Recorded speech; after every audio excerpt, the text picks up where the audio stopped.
Olá a todos, sou o Luiz Rodrigues, gestor de crédito da Quartas. Estou aqui para falar sobre o fundo Quartas Renda Fixa Crédito Privado no mês de setembro. Então, o fundo fechou o mês de setembro aí com uma rentabilidade de 0,91%, equivalente a 109% do CDI, acumulando no ano uma alta de 9,23%, equivalente a 115,5% do CDI acumulado. Então, o mês de setembro de novo aí, né, teve uma performance positiva, tá? Então, acima do benchmark. E aí, assim, acho que os destaques aqui do mês são principalmente aí devido ao carrego, né? Então, se a gente lembrar, a gente teve aí o primeiro semestre bastante forte, né? Com um movimento de fechamento de spread bastante expressivo, que trouxe aí ganhos de marcação a mercado.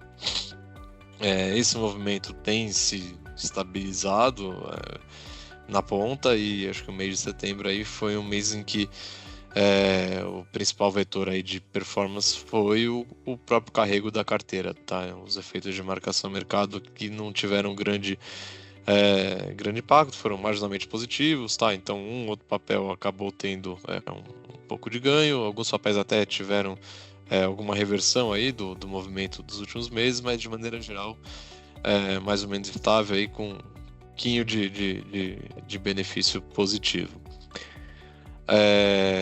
Quando a gente vai olhar aqui para o lado do fundamento, acho que segue valendo o cenário, então a gente continua com o fundamento positivo, micro das empresas, né? Então as empresas continuam apresentando aí bom resultado, nível de alavancagem controlado, etc, etc, mas acho que aqui cabe o destaque, né? O ciclo de aumento de taxa de juros recém-iniciado, e que, enfim, deve se prolongar aí pelos próximos meses, traz um pouco de atenção aí para aquelas empresas que são empresas e setores que são mais alavancados, tá? Então, a gente vê, né, esse movimento como ambíguo, né? Ele pode trazer aí, por um lado, para as empresas que estão menos alavancadas, né, que estão, enfim, dos setores mais tranquilos, deve continuar sendo positivo para elas. A gente vê até espaço para menor investimentos à frente, né, com a taxa de juros mais alta. A gente imagina que eventualmente alguns investimentos possam vir a ser postergados, e a subsequente necessidade de enfim, de captação de recursos pode ficar para um segundo momento também. Então, tira aí uma eventual pressão de oferta de ativos. E mais por outro lado, né, as empresas de setores mais alavancados, empresas que estão mais alavancadas, elas, enfim, o serviço financeiro delas vai voltar a ser um pouco pior, então acho que a gente merece bastante atenção com elas.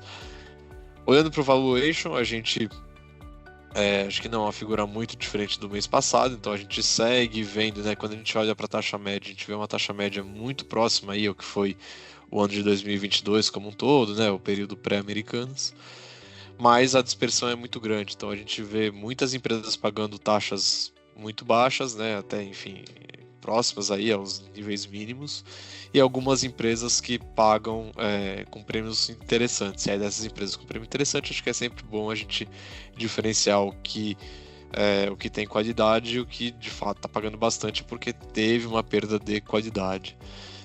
Mas a resultante de tudo isso, a gente põe aí um campo neutro, até ligeiramente negativo, porque a gente vê muita empresa pagando aí próximo dos mínimos históricos, tá? Então acho que a gente tem um pouco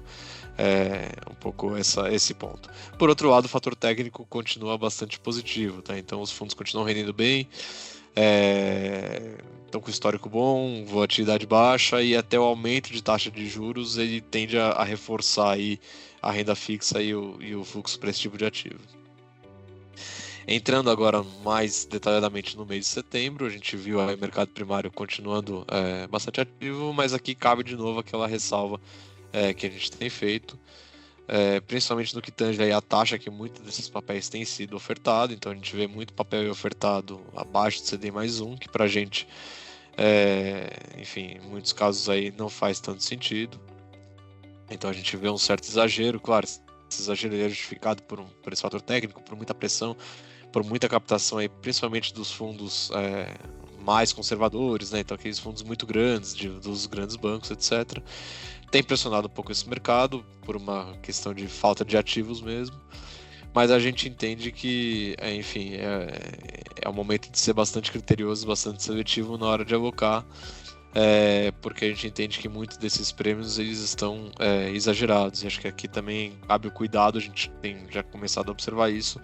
Algumas das empresas estão alongando o prazo das emissões sem necessariamente uma contrapartida de aumento de prêmio, então acho que é importante tomar mais esse cuidado do extra, de, enfim, olhar muito bem o prazo dos papéis vis-à-vis aí o prêmio que estão ofertando, tá? Então, acho que a gente, como alternativa aqui o que a gente tem feito, né, seguimos muito parecidos, a gente tem enfim, um nível de caixa mais alto, com uma carteira muito mais curta, porque dessa maneira a gente se protege, né, com uma carteira curta a gente tem um pouco de carrego ainda, mas a gente acredita que vai conseguir reinvestir esses papéis numa taxa melhor ou um eventual movimento de correção desse spread.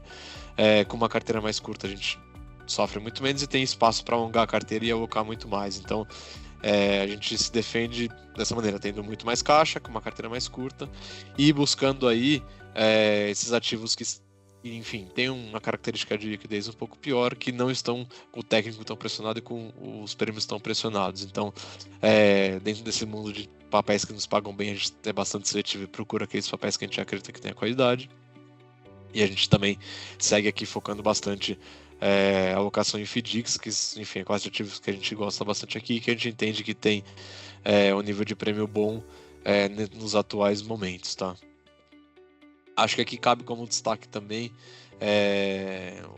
uma possível, enfim, um eventual aumento da recompra de papéis por parte das empresas, tá? Então, a gente hoje em dia vê muitos papéis, muitas debêntures que foram emitidas lá nos anos de 21, 22, até mesmo no ano passado, enfim, com taxas mais altas, que hoje estão negociando em patamares consideravelmente mais baixos, e se as empresas têm a possibilidade de recomprar esses papéis, mesmo que pagando um prêmio, muitas vezes, mesmo pagando o prêmio, o nível que está sendo negociado hoje é mais baixo do que essa recompra mesmo com prêmio. Então, a gente já vê algumas empresas exercendo essa recompra.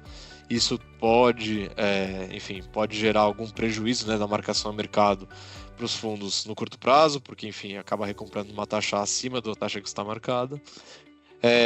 Mas a gente acredita que, enfim, mesmo que no curto prazo, se isso se intensifique, possa trazer um pouco de prejuízo, ele traz um sinal positivo para no longo prazo ser mais sustentável e evitar esses exageros de taxa. Então a gente imagina que possa ter aí alguma correção nos papéis um pouco por conta disso, tá? Bom, enfim, finalizando, acho que prospectivamente a gente deve fechar aí o ano de 2024 com uma performance muito boa. A gente tá, enfim, né, estamos vendo aí um ano muito bom, com um nível de volatilidade muito mais baixo, e para os próximos períodos a gente imagina que, claro, numa velocidade menor, né, com uma performance um pouco mais ligada à média histórica desses fundos, mas a gente imagina que esses fundos vão continuar performando bem aí enfim, no médio prazo, tá? No nosso lado é isso, qualquer dúvida estamos à disposição.